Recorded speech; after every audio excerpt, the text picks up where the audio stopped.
Hi hello ಎಲ್ಲರೂ ಹೇಗಿದ್ದೀರಾ friends. Video ದಿನ ಹಾಕೋಕ್ಕೆ ಆಗ್ತಿಲ್ಲ, ಯಾಕಂದರೆ ನಮ್ಮೂರಲ್ಲಿ 3 ವರ್ಷಕ್ಕೊಂದ್ಸತಿ ಬರುವಂಥ ಮಾರಿಕಾಂಬಾ ಜಾತ್ರೆ ಇದೆ. ಜಾತ್ರೆ ವ್ಲಾಗ್ ಎಲ್ಲ ಬರುತ್ತೆ, ಎಲ್ಲರೂ ಮಿಸ್ ಮಾಡದೆ ನೋಡಬೇಕು. ಮಾರ್ಚ್ 10ರಿಂದ ನಮ್ಮೂರಲ್ಲಿ ಜಾತ್ರೆ ಇದೆ. ನಾನು ಬಟ್ಟೆ ಸೇಲು ಅಥವಾ ಬಟ್ಟೆ ಸ್ಟಿಚ್ಚಿಂಗು, ಕಸ್ಟಮರ್ ಅಟೆಂಡ್ ಅಂತೇಳಿ ಸಿಕ್ಕಾಪಟ್ಟೆ ಬ್ಯುಸಿ ಇದ್ದೀನಿ. ನನಗೆ ವೀಡಿಯೋಸ್ಗಳು ಹಾಕೋಕ್ಕೆ ಆಗ್ತಿಲ್ಲ. ಅದರಲ್ಲೂ ಸಹಿತ ನಾವು ಸ್ಟಿಚ್ ಮಾಡಿರೋಂಥ ಬಟ್ಟೆಗಳನ್ನು ಸಹ ವೀಡಿಯೋ ಮಾಡ್ಕೊಳಕ್ಕಾಗ್ತಿಲ್ಲ. ಹೊಲಿದು ಹಾಗೆ ಕೊಡ್ತಾ ಇದ್ದೀವಿ. ತುಂಬ ಸಕ್ಕತ್ತಾಗಿರೋ ಡಿಸೈನ್ಸ್ ಎಲ್ಲ ಹೊಲಿತಾ ಇದ್ದೀವಿ, ಆದರೆ ವೀಡಿಯೋಸ್ ಹಾಕೋಕ್ಕಾಗ್ತಾನೇ ಇಲ್ಲ.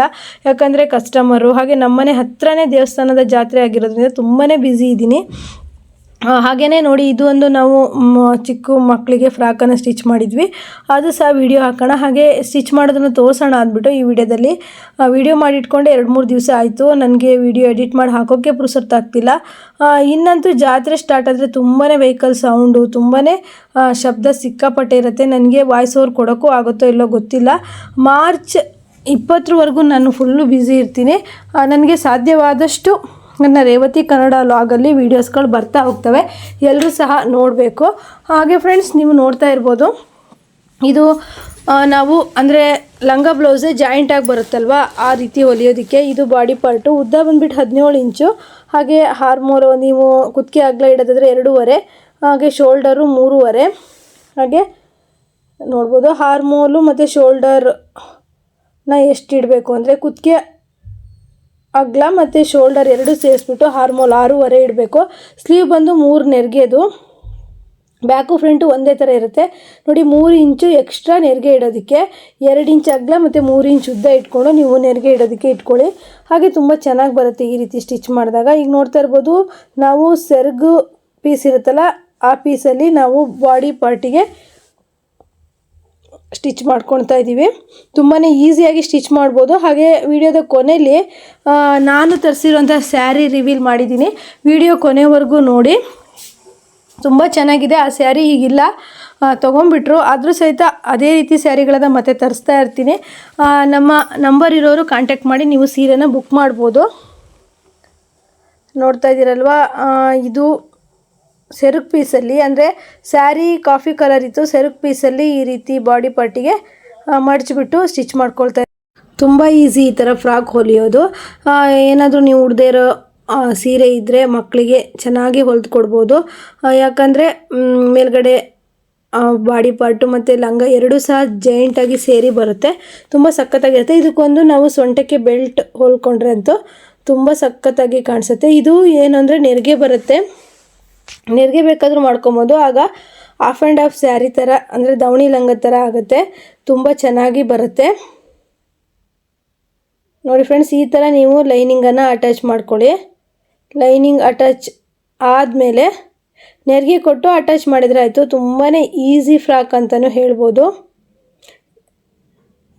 ನೋಡಿ. ನೀಟಾಗಿ ಲೈನಿಂಗ್ ಎಲ್ಲ ಹಚ್ಕೊಂಡಾದ್ಮೇಲೆ ಕಟ್ ಮಾಡಿಕೊಂಡು ಶೋಲ್ಡರ್ ಜಾಯಿಂಟ್ ಮಾಡಿಕೊಂಡು ನೆರಿಗೆನ ಫಸ್ಟು ನೀವು ಸೊಂಟದ ಅಳತೆ ನೋಡಿಕೊಂಡು ನೆರಿಗೆನ ಕೊಟ್ಕೊಂಡು ಆಮೇಲೆ ನೀವು ಅಟ್ಯಾಚ್ ಮಾಡ್ಕೊಳ್ಳಿ. ಲೈನಿಂಗ್ ಎಲ್ಲ ಅಟ್ಯಾಚ್ ಆದಮೇಲೆ ಟಕ್ಸನ್ನು ಇಟ್ಕೊಳ್ಳಿ, ನೀಟಾಗಿ ಕೂರುತ್ತೆ ನೋಡಿ. ಸ್ವಲ್ಪ ಲಾಂಗಾಗಿ ಒಂದು ಅರ್ಧ ಇಂಚಲ್ಲಿ ಟಕ್ಸ್ ಇಟ್ಕೊಳ್ಳಿ. ನೆಕ್ಸ್ಟು ನಾವೀಗ ಲಂಗಕ್ಕೆ ನೆರಿಗೆ ಕೊಟ್ಬಿಟ್ಟು ಮತ್ತೆ ಜಾಯಿಂಟ್ ಮಾಡಿಬಿಡೋದು. ತುಂಬ ಈಸಿ. ಅಂದರೆ ಈಗ ಲಂಗ ಮತ್ತು ಬ್ಲೌಸು ಲೆಹಂಗದ ಥರ ಬೇಡ, ನಾವೇನೋ ಡಿಫ್ರೆಂಟಾಗಿ ಸ್ಟಿಚ್ ಮಾಡಿ ಹಾಕೊಬೇಕು ಅಂತಂದರೆ ಈ ರೀತಿ ತುಂಬ ಚೆನ್ನಾಗಾಗತ್ತೆ. ಹಾಗೆ ವೇಲ್ ಬರೋ ಥರನೇ ಅಟ್ಯಾಚ್ ಮಾಡಿದ್ರೆ ನೆರಿಗೆ ಕೊಟ್ಬಿಟ್ಟು ಇನ್ನೂ ಸಖತ್ತಾಗುತ್ತೆ. ಅಂದರೆ ಸೊಂಟದಲ್ಲಿ ಬೆಲ್ಟ್ ಬರುತ್ತೆ ಅದಕ್ಕೆ.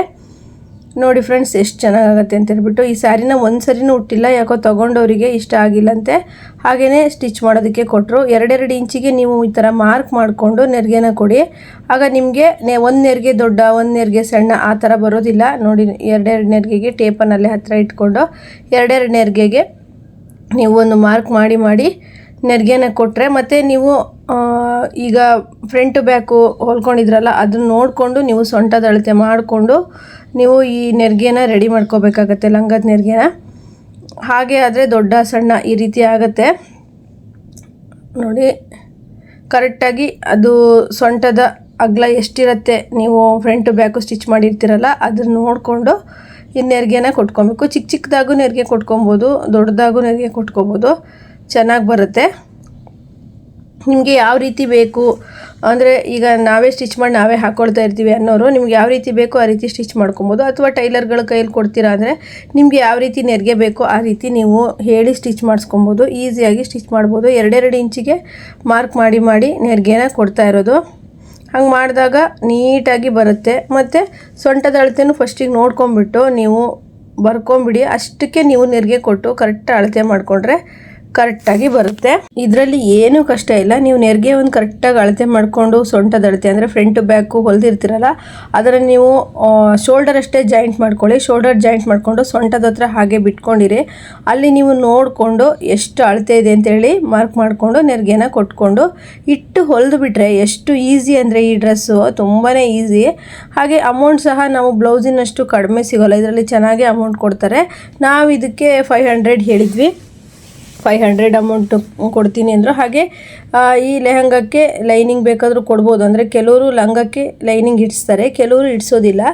ಈಗ ನೋಡಿ ಫ್ರಂಟ್ ಬ್ಯಾಕು ಸ್ಟಿಚ್ ಮಾಡಿದ್ವಲ್ಲ ಅದನ್ನು ಅಟ್ಯಾಚ್ ಮಾಡಿಕೊಂಡು ಈಗ ಇಟ್ಬಿಟ್ಟು ಸ್ಟಿಚ್ ಮಾಡಿದ್ರೆ ಆಯಿತು. ಎಷ್ಟು ಈಸಿಯಾಗಿ ಸ್ಟಿಚ್ ಮಾಡ್ಬೋದು ಅಂತ ಹೇಳ್ಬಿಟ್ಟು. ನೀವು ತುಂಬ ತೆಳು ಸೀರೆ ಆದರೆ ಲೈನಿಂಗನ್ನು ಕೊಡಿ. ಈ ಥರ ನೆರಿಗೆ ಕೊಟ್ಟಾದಮೇಲೆ ಸ್ವಲ್ಪ ದೂರ ನೆರಿಗೆನ ಕೊಟ್ಬಿಟ್ಟು ನೀವು ಲೈನಿಂಗನ್ನು ಅಟ್ಯಾಚ್ ಮಾಡ್ಬೋದು. ಅಂದರೆ ಲೈನಿಂಗಿಗೆ ಸ್ವಲ್ಪ ದೂರ ನೆರಿಗೆ ಕೊಟ್ಬಿಟ್ಟು ಈ ನೆರಿಗೆ ಕೊಟ್ಟಿರ್ತೀವಲ್ವ, ರೆಡಿ ಮಾಡಿರ್ತೀವಲ್ಲ ಅದಕ್ಕೆ ನೀವು ಹೊಲಿಬೋದು. ಇಟ್ಟು ಚೆನ್ನಾಗಿ ಬರುತ್ತೆ. ನೆರಿಗೆ ಅಂದರೆ ಲೈನಿಂಗ್ ಬೇಡ ಅನ್ನೋರು, ಕೆಲವ್ರು ಬಟ್ಟೆ ತುಂಬ ದಪ್ಪ ಇರುತ್ತೆ ಹಾಗಾಗಿ ನೆರಿಗೆ ಬೇಡ. ಈಗ ನೋಡಿ ಆ ಸೊಂಟಕ್ಕೆ ಅಂದರೆ ಬಾಡಿ ಪಾರ್ಟ್ ಹೊಲಿದಿದ್ವಲ್ಲ ಅದು ಸ್ವಲ್ಪ ಜಾಸ್ತಿ ಕಮ್ಮಿ ಬಂದಿದ್ದಕ್ಕೆ ಬಿಚ್ಚಿ ಸರಿ ಮಾಡಿದ್ಲು. ಈ ರೀತಿ ಜಾಸ್ತಿ ಕಮ್ಮಿ ಆಗುತ್ತೆ. ನೀವು ಈ ಥರ ಇಟ್ಟು ನೋಡ್ಕೊಂಡು ಎಷ್ಟು ಇಂಚು ಅಂತ ನೋಡಿಕೊಂಡು ನೀವು ಕರೆಕ್ಟಾಗಿ ಸೆಟ್ ಆದಮೇಲೆ ಈ ಥರ ಇಟ್ಬಿಟ್ಟು ಸ್ಟಿಚ್ ಮಾಡಿ. ತುಂಬ ಈಸಿಯಾಗಿ ಬರುತ್ತೆ. ಮತ್ತು ನೀವು ಇದರಲ್ಲೇ ಬಟ್ಟೆ ಚೆನ್ನಾಗಿ ಉಳಿದಿತ್ತು ಅಂತಂದರೆ ನೀವು ಈ ನೆರಿಗೆ ಥರ ಅಂದರೆ ಆಫ್ ಆ್ಯಂಡ್ ಆಫ್ ಸ್ಯಾರಿ ಥರ ಸಹಿತ ಹೊಲ್ಕೊಬೋದು. ಅಂದರೆ ನೆರಿಗೆ ಥರ ಫಸ್ಟಿಗೆ ಸೆಟ್ ಮಾಡಿಕೊಂಡು ನಾನು ಫಸ್ಟಲ್ಲಿ ಒಂದು ಚಿಕ್ಕ ಮಗುದು ನಾನು ನೆರಿಗೆ ಇಟ್ಬಿಟ್ಟು ತೋರಿಸಿದ್ನಲ್ಲ ಹೊಲಿದಿರೋದು ಆ ಥರ ಹೊಲ್ಕೊಬೋದು. ಅದು ಸಹ ತುಂಬ ಚೆನ್ನಾಗಿ ಕಾಣುತ್ತೆ. ಒಂದು ಫಂಕ್ಷನಿಗೆ ತುಂಬಾ ಚೆನ್ನಾಗಾಗತ್ತೆ. ದೇವಸ್ಥಾನಗಳಿಗೆ ಅಥವಾ ಮದುವೆ ಫಂಕ್ಷನ್ಗಳಿಗೆ ಈಗ ಮುಹೂರ್ತಕ್ಕೆಲ್ಲ ಹಾಕ್ಕೊಳ್ತಾರೆ ಆ ಥರ ಫ್ಯಾಷನ್ನು. ಇನ್ನೆಲ್ಲ ತುಂಬಾ ಅದೇ ಟ್ರೆಂಡ್ ಆಗೈತಿ. ಅಂದರೆ ಸ್ಯಾರಿ ಅಲ್ದಿದ್ರೆ ಮೆಟೀರಿಯಲ್ಸ್ ತಂದುಬಿಟ್ಟು ಸಹ ಸ್ಟಿಚ್ ಮಾಡ್ಕೊಳ್ತಾರೆ ನೋಡಿ. ಈಗ ಎರಡು ಸಹಿತ ಬೇರೆ ಆಮೇಲೆ ನೀವು ಶೋಲ್ಡರನ್ನ ಜಾಯಿಂಟ್ ಮಾಡಿ ಈಸಿ ಆಗುತ್ತೆ. ಫಸ್ಟಿಗೆ ಶೋಲ್ಡರ್ ಜಾಯಿಂಟ್ ಮಾಡೋ ಸಹಿತ ಕೊಡ್ಬೋದು. ನಿಮಗೆ ಯಾವ ರೀತಿ ಈಸಿ ಆಗುತ್ತೋ ಆ ರೀತಿ ಕೊಡಿ. ಈ ರೀತಿ ನೀವು ಲಂಗನ ಜಾಯಿಂಟ್ ಮಾಡಿದ ಮೇಲೂ ಶೋಲ್ಡರ್ ಜಾಯಿಂಟ್ ಮಾಡ್ಬೋದು, ಮೊದಲಿಗಾದರೂ ಮಾಡ್ಬೋದು. ಅವ್ರವ್ರಿಗೆ ಹೇಗೆ ಈಸಿ ಆಗುತ್ತೋ ಆ ಥರ ಸ್ಟಿಚ್ ಮಾಡ್ಕೊಳ್ಳಿ. ಶೋಲ್ಡರ್ನ ಜಾಯಿಂಟ್ ಮಾಡಿ ಸ್ಲೀವ್ ಕೊಡಬೇಕು. ಸ್ಲೀವ್ಗೆ 3 ನೆರಿಗೆ ಬರುತ್ತೆ. ಹಾಗಾಗಿ ಇದನ್ನೆಲ್ಲ ರೆಡಿ ಮಾಡಿಕೊಂಡು ನೀವು ಸ್ಲೀವ್ ಕೊಟ್ಟು ಫಿಟ್ಟಿಂಗ್ ಹಾಕ್ಬಿಡಿ, ಕರೆಕ್ಟಾಗಿ ಬರುತ್ತೆ. ನೋಡ್ತಾ ಇದ್ದೀರಲ್ವ. ಈಗ ಶೋಲ್ಡರ್ ಆದಮೇಲೆ ಸ್ಲೀವಲ್ಲಿ ಲಂಗದ ಬಟ್ಟೆನೇ ತೊಗೊಂಡು ಹಾಕಿದರೆ ತುಂಬ ಚೆನ್ನಾಗಿ ಬರೋದು. ಇವಾಗ ಸ್ಲೀವ್ ಅಟ್ಯಾಚ್ ಮಾಡಬೇಕು. ಸ್ಲೀವ್ಗೆ 3 ನೆರಿಗೆ ಬೇಕು ಅಂತ ಹೇಳಿದ್ದಾರೆ. ಹಾಗಾಗಿ ನಮಗಿಲ್ಲಿ ಲಂಗದಲ್ಲಿ ಬಟ್ಟೆ ಉಳಿಯೋದಿಲ್ಲ. ನಾವು ಬ್ಲೌಸ್ ಪೀಸ್ ಈ ಸ್ಯಾರಿಯಲ್ಲಿ ಕಟ್ ಮಾಡಿರಲಿಲ್ಲ. ಬ್ಲೌಸ್ ಪೀಸಲ್ಲೇ ನಾವು ಸ್ಲೀವನ್ನು ಹೊಲಿಯೋಣ ಅಂತ ಹೇಳ್ಬಿಟ್ಟು ಕಟ್ ಮಾಡಿ ಇಟ್ಕೊಂಡ್ವಿ. ಅದು ಪಿಂಕ್ ಕಲರೇ ಬಂತು. ಈಗ ಫ್ರಂಟು ಬ್ಯಾಕು ಎಲ್ಲ ನೀಟಾಗಿ ಕಟ್ ಮಾಡಿಕೊಂಡು ನಂತರ ಸ್ಲೀವು ಅಟ್ಯಾಚ್ ಮಾಡಬೇಕು. ಈಗ ಸ್ಲೀವ್ಗೆ ಈ ಸ್ಯಾರಿಯಲ್ಲಿ ಬ್ಲೌಸಿಗೆ ಬಟ್ಟೆನ ತೆಗೆದಿರಲಿಲ್ಲ, ಅದನ್ನೇ ನಾವೀಗ ಸ್ಲೀವ್ಗೆ ಅಂತ ಹೇಳಿ ತಗೊಂಡ್ವಿ. ಇದು ಸ್ಯಾರಿಯಲ್ಲಿ ಬ್ಲೌಸ್ ಬಟ್ಟೆ. ಸ್ಲೀವು ನಾವು 3 ನೆರಿಗೆ ಬರೋ ಥರ ಕಟ್ ಮಾಡ್ಕೊಂಡಿದ್ದೀವಿ.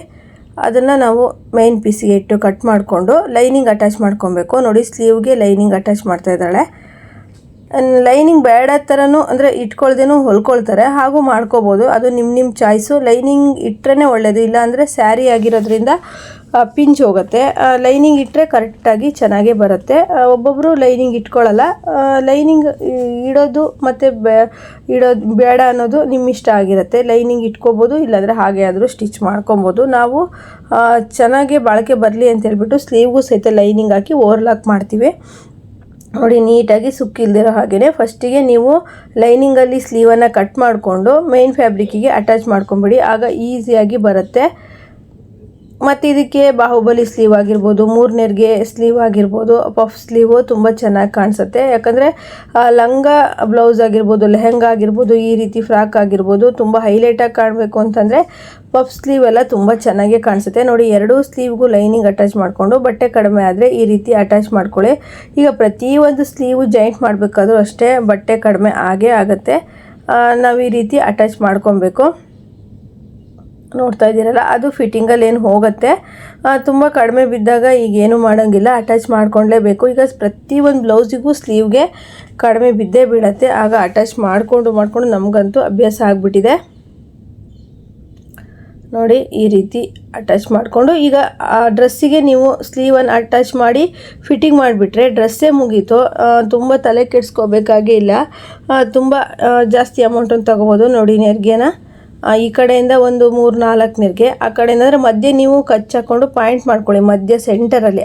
ಈ ಕಡೆಯಿಂದ ಒಂದು 4 ನೆರಿಗೆ, ಆ ಕಡೆಯಿಂದ ಒಂದು 4 ನೆರಿಗೆ, ತುಂಬ ಚೆನ್ನಾಗಿ ಕಾಣಿಸುತ್ತೆ. ನಾವು ನೆರಿಗೆ ಕೊಡೋದಕ್ಕೆ 2 ಇಂಚ್ ಅಗಲ 2 ಇಂಚ್ ಉದ್ದನ ತಗೊಂಡಿದ್ದೀವಿ. ಹಾಗಾಗಿ ಕರೆಕ್ಟಾಗಿ 3 ಅಥವಾ 4 ನೆರಿಗೆ ಬರುತ್ತೆ. ನೋಡಿ ಆಪೋಸಿಟಲ್ಲಿ ಕೊಡಿ. ಈ ಕಡೆಯಿಂದ ಎದ್ರ ಬದ್ರ ಕೊಟ್ಟಾಗ ಆ ಥರ ಸ್ಲೀವ್ ಬರುತ್ತೆ.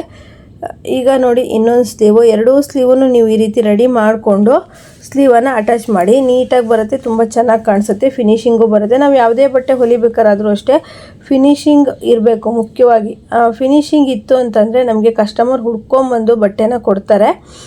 ಆದ್ದರಿಂದ ನೀವು ಬಟ್ಟೆನ ಆದಷ್ಟು ಫಿನಿಶಿಂಗಲ್ಲಿ ಸ್ಟಿಚ್ ಮಾಡೋದಕ್ಕೆ ಟ್ರೈ ಮಾಡಿ. ನೋಡಿ ಈ ಸೈಡಲ್ಲಿ ಒಂದು ಅದು ನೆರಿಗೆ ಎಲ್ಲಿಂದ ಎಲ್ಲಿ ಕೊಡಬೇಕು ಅಂತ ಹೇಳ್ಬಿಟ್ಟು ಈ ಥರ ಕಟ್ಸ್ ಹಾಕ್ಕೊಂಡು ನೀವು ಅಲ್ಲಲ್ಲಿಗೆ ನೆರಿಗೆ ಬರುತ್ತೆ. ನೋಡಿ ಈ ಕಟ್ಸಿಂದ ಸ್ಟಾರ್ಟ್ ಮಾಡೋದು ಅಂತ ಒಂದು ಮಾರ್ಕು, ಮತ್ತು ಮಧ್ಯದಲ್ಲಿ ನಾವು ಆಪೋಸಿಟ್ ತಿರ್ಸ್ತೀವಿ. ಅಂದರೆ ಈಗ ನೋಡಿ ಈ ನಮ್ಮ ಕಡೆ ತಿರ್ಸ್ಕೊಂಡ್ವಿ ಅಂದರೆ ಎದ್ರ ಬದ್ರ ನೆರಿಗೆ ಕೊಡಬೇಕಾಗತ್ತೆ. ಅದಕ್ಕೋಸ್ಕರ 1 2 3 ನೀವು ಕಟ್ಟನ್ನು ಹಾಕೋಬೇಕಾಗತ್ತೆ. ಅಂದರೆ ಹಂಗೆ ಮಾಡ್ಕೊಂಡಾಗ ಎಲ್ಲೂ ಸಹ ಮಿಸ್ ಆಗೋಲ್ಲ. ಒಂದು ಸೈಡಲ್ಲಿ ಜಾಸ್ತಿ ನೆರಿಗೆ ಬಂತು, ಒಂದು ಸೈಡಲ್ಲಿ ಕಡಿಮೆ ನೆರಿಗೆ ಬಂತು ಅಂತ ಹೇಳ್ಬಿಟ್ಟು ಆಗಲ್ಲ. ನೀವು ಒಟ್ಟು ಅಂದಾಜಿಗೆ ಸ್ಟಿಚ್ ಮಾಡೋದಕ್ಕೆ ಯಾವತ್ತೂ ಹೋಗಬೇಡಿ. ಒಂದು ಲೆಕ್ಕದ ಪ್ರಕಾರ ಸ್ಟಿಚ್ ಮಾಡಿ, ಆಗ ನೀಟಾಗಿ ಬರುತ್ತೆ, ತಪ್ಪಾಗಲ್ಲ. ಪದೇ ಬಿಚ್ಚೋ ಅಂಥ ಸಾಧ್ಯತೆಯೂ ಇರೋದಿಲ್ಲ. ಅಂದರೆ ಹೊಲಿಗೆಯನ್ನು ಬಿಚ್ಚಿ ಹೊಲಿದು ಮಾಡಿ, ಈ ಸ್ಯಾರಿನೂ ತುಂಬ ಸೆನ್ಸಿಟಿವ್ ಆಗಿರ್ತವೆ. ಅದನ್ನು ಪದೇ ಬಿಚ್ಚಿ ಹೊಲಿದು ಮಾಡೋದಕ್ಕಿಂತ ಒಂದು ಸಲ ನೀವು ನೀಟಾಗಿ ನೋಡಿಕೊಂಡು ಸ್ಟಿಚ್ ಮಾಡೋದು ಒಳ್ಳೆಯದು, ಕಟ್ಟಿಂಗ್ ಮಾಡೋದು ಒಳ್ಳೆಯದು. ಸ್ಟಿಚಿಂಗ್ ಆದರೆ ನಾವು ಹೊಲಿಗೆ ಬಿಚ್ಚಿ ತೆಗ್ದುಬಿಡ್ಬೋದು. ಆದರೆ ಕಟ್ಟಿಂಗ್ ಆ ರೀತಿ ಮಾಡೋಕ್ಕೆ ಬರೋದಿಲ್ಲ. ಕಟ್ಟಿಂಗ್ ಮಾಡಿದ ಮೇಲೆ ಮುಗೀತು, ಹಾಳಾಯಿತು ಅಂತಲೇ. ಈಗ ಸ್ಲೀವ್ ಎರಡೂ ರೆಡಿ ಆಯಿತು. ಈಗ ನೋಡಿ ಡ್ರೆಸ್ಸಿಗೆ ಅಟ್ಯಾಚ್ ಮಾಡಬೇಕು. ಮುಖ್ಯವಾಗಿ ನಾವು ಬಟ್ಟೆ ಹೊಲಿತೀವಿ ಅಂದರೆ ಫಿನಿಶಿಂಗ್ ನೀಟಾಗಿ ಕೊಡೋದಕ್ಕೆ ಟ್ರೈ ಮಾಡಿ. ದಿನಕ್ಕೆ ನೀವು 1-2 ಬ್ಲೌಸ್ ಹೊಲಿತೀರಾ ಅಂದ್ರೂ ಸಹಿತನೂ ಫಿನಿಶಿಂಗಲ್ಲಿ ನಾನು ಸ್ಟಿಚ್ ಮಾಡ್ತೀನಿ ಅಂತೇಳ್ಬಿಟ್ಟು ಸ್ವಲ್ಪ ಯೋಚನೆ ಮಾಡಿ ಸ್ಟಿಚ್ ಮಾಡಿ. ಸ್ವಲ್ಪ ಟೈಮು ನಿಮಗೆ ನಿಧಾನ ಅನಿಸುತ್ತೆ. ಫಿನಿಶಿಂಗ್ ಕೊಡೋದಕ್ಕೆ ಏನು ಅನಿಸುತ್ತೆ ಗೊತ್ತಾ, ತುಂಬ ನಿಧಾನ ಬಟ್ಟೆ ಹೊಲಿತಿದ್ದೀನೇನೋ ನಾನು ಅನ್ನೋ ಫೀಲ್ ಬರುತ್ತೆ. ಅದೇ ನೀವು ಕ್ರಮೇಣ ನೀವು ಅದನ್ನೇ ಫಾಲೋ ಮಾಡ್ತಾ ಹೋದರೆ, ಅಂದರೆ ನಾವು ಫಿನಿಶಿಂಗ್ ಕೊಡಬೇಕು, ಫಿಟ್ಟಿಂಗ್ ಕೊಡಬೇಕು, ಚೆನ್ನಾಗಿ ಹೊಲಿಬೇಕು ಅನ್ನೋದನ್ನು ಅದೇ ರೀತಿ ಫಾಲೋ ಮಾಡ್ತಾ ಹೋದರೆ ನೀವು ಸ್ಪೀಡ್ ಆಗ್ತೀರಾ. ಯಾವಾಗಲೂ ನೀವು ಫಿನಿಶಿಂಗ್ ಅನ್ನೋದನ್ನು ಚೆನ್ನಾಗಿ ಕೊಡ್ತೀರಾ. ಯಾಕಂದರೆ ಬ್ಲೌಸು ನಾವು ಕಸ್ಟಮರ್ಗೆ ಹೊಲ್ಕೊಟ್ಟಾಗ ಅವರಿಗೆ ನೀಟ್ ಅನಿಸ್ಬೇಕು ನೋಡಿದಾಗ, ಆಮೇಲೆ ಅವ್ರು ಹಾಕ್ತಾರೆ.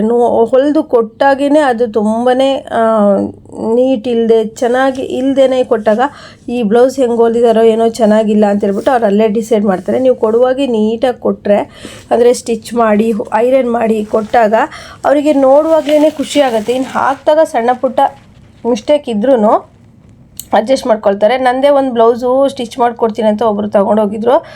ಅಂದರೆ ಕೆಲಸಕ್ಕೆ ನಾವೀಗ ಕೆಲಸಕ್ಕೆ ಕರ್ಕೊಬೇಕು ಅಂದರೆ ಒಂದು ಪೀಸ್ ಅವ್ರು ಬ್ಲೌಸ್ ಹೊಲಿದಿರೋದನ್ನು ನೋಡ್ತೀವಲ್ಲ, ಹಾಗೆ ಹೊಲಿತೀವಿ ಅಂತೇಳಿ ತೊಗೊಂಡೋಗಿದ್ರು. ಅವ್ರು ಬಂದು ಹೊಲ್ಕೊಂಬಂದು ಕೊಟ್ಟಾಗ ಆ ಬ್ಲೌಸು ಪೀಸ್ ಇರುವಾಗ ಇದ್ದಷ್ಟು ಚೆನ್ನಾಗಿ ಹೊಲಿದಾದ್ಮೇಲೂ ಇರಲಿಲ್ಲ, ಫುಲ್ಲು ಫಿನಿಶಿಂಗೇ ಇಲ್ದಂಗೆ ಸ್ಟಿಚ್ ಮಾಡಿಬಿಟ್ಟಿದ್ರು. ಆಗ ನಾನು ಕೇಳಿದೆ, ಯಾಕೆ ಈ ರೀತಿ ಸ್ಟಿಚ್ ಮಾಡಿದ್ದೀರಾ ನೀವು, ಇದರಲ್ಲಿ ತಪ್ಪಿದ್ರೂ ಪರವಾಗಿಲ್ಲ, ಆದರೆ ಫಿನಿಶಿಂಗ್ ಅನ್ನೋದು ನೀಟಾಗಿಲ್ಲ. ಅದಕ್ಕೆ ನಾ ಕೇಳಿದೆ. ಅವ್ರು ಹೇಳಿದ್ರು ಮಿಷನ್ ಪ್ರಾಬ್ಲಮ್ಮು ಅಂತ ಹೇಳಿದ್ರು.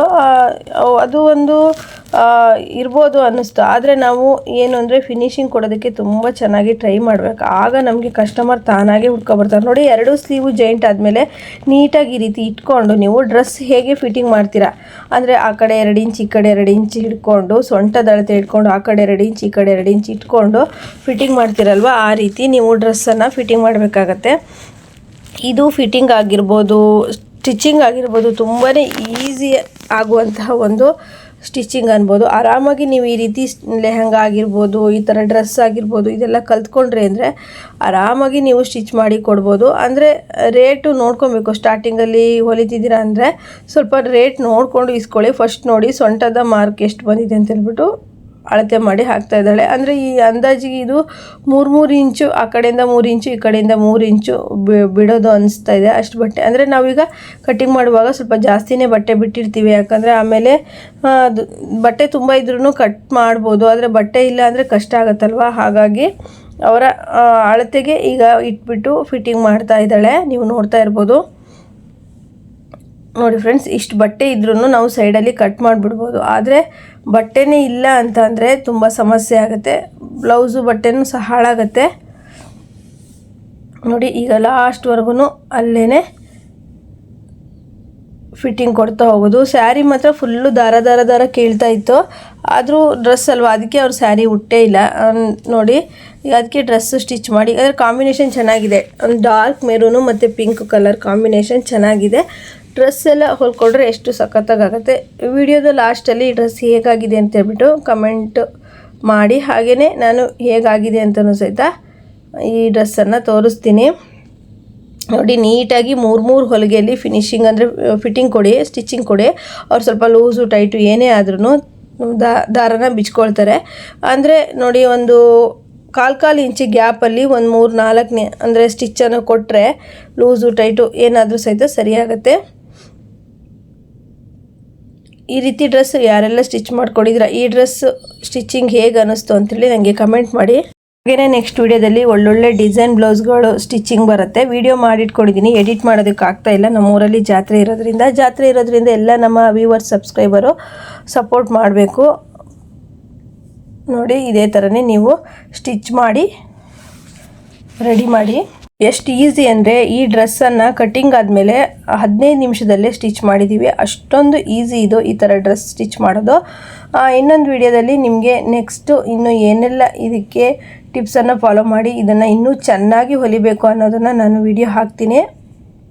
ಪ್ರತಿದಿನ ನಮ್ಮ ವಿಡಿಯೋ ನೋಡಿ ಸಪೋರ್ಟ್ ಮಾಡಿ. ನೋಡಿ ಕೊನೆಯಲ್ಲಿ ಈ ರೀತಿ ಬಂದಿತ್ತು ಡ್ರೆಸ್, ಎಷ್ಟು ಸಖತ್ತಾಗಿ ಬಂದಿದೆ. ಆಫ್ ಆ್ಯಂಡ್ ಆಫ್ ಥರ ಬಂದಿದೆ ನೋಡಿ ಫ್ರೆಂಡ್ಸ್. ತುಂಬ ಸಖತ್ತಾಗಿದೆ. ಲೆಹೆಂಗಾಕ್ಕಿಂತನೂ ಈ ಫ್ರಾಕು ಸಖತ್ತಾಗಿ ಬಂದಿದೆ. ಹಾಗೆಯೇ ಫ್ರೆಂಡ್ಸ್, ಇದು ನಾನು ಸೇಲ್ ಮಾಡ್ತಾ ಇರೋ ಮೈಸೂರು ಸಿಲ್ಕ್ ಸ್ಯಾರಿ. ಹಾಗೆ ನನ್ನ ಇನ್ಸ್ಟಾ ID ಇದೆ ರೇವತಿ ಜಿ ಅಂತ. ಅಲ್ಲಿ ಹೋಗ್ಬಿಟ್ಟು ನೀವು ಈ ಸೀರೆ ಕಲೆಕ್ಷನ್ ಎಲ್ಲ ನೋಡ್ಬೋದು. ಬೇಕಿದ್ದರೆ ನೀವು ನನಗೆ ಕಾಲ್ ಮಾಡಿ ಕೊರಿಯರ್ ಮಾಡಿಸ್ಕೊಬೋದು. ನೋಡಿ ಈ ಸ್ಯಾರಿ ಆಗಲೇ ಸೇಲ್ ಆಯಿತು. 2 ಸ್ಯಾರಿ ಇತ್ತು. ನಾನು ವಾಟ್ಸಪ್ಪು ಇನ್ಸ್ಟಾಗ್ರಾಮಲ್ಲಿ ಹಾಕಿದ್ರ ಮೇಲೆ ಮನೆಗೆ ಬಂದು ತೊಗೊಂಡೋಗಿದ್ದಾರೆ. ಅಷ್ಟು ಒಳ್ಳೆ ಕ್ಲಾತು. ಯಾರಿಗಾದರೂ ಬೇಕಿದ್ದರೆ ನನ್ನ ಕಾಂಟ್ಯಾಕ್ಟ್ ಮಾಡಿ.